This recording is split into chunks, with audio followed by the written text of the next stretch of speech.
diplomatic rupture between Washington and Warsaw is exposing cracks inside the NATO alliance, driven by personal loyalty politics and a public war of words.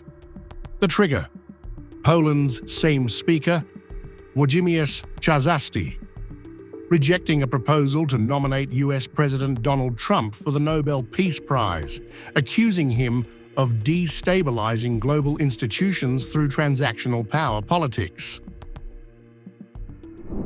In my opinion, President Trump is destabilizing the situation in international institutions, representing a power politics and using force to pursue a transactional policy.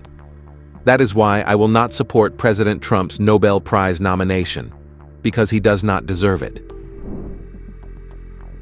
The backlash was swift. US Ambassador Tom Rose announced an immediate diplomatic freeze, cutting all contacts with Czarzasty and framing the dispute as an attack on Trump himself. Effective immediately, we will no longer maintain contact or communicate with Speaker of the Sejm Czarzasty, whose outrageous and unjustified insults against President Donald Trump have seriously damaged our excellent relations with Prime Minister Tusk and his government. We will not allow anyone to harm US-Polish relations or show disrespect to President Donald Trump.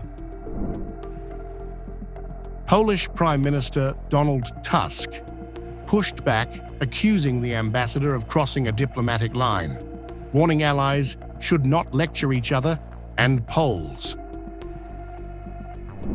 Mr. Ambassador Rose, allies should respect, not lecture each other. At least this is how we, here in Poland, understand partnership. Rose doubled down, praising Tusk, but defending Trump with no apology, calling him the greatest friend Poland has ever had in the White House.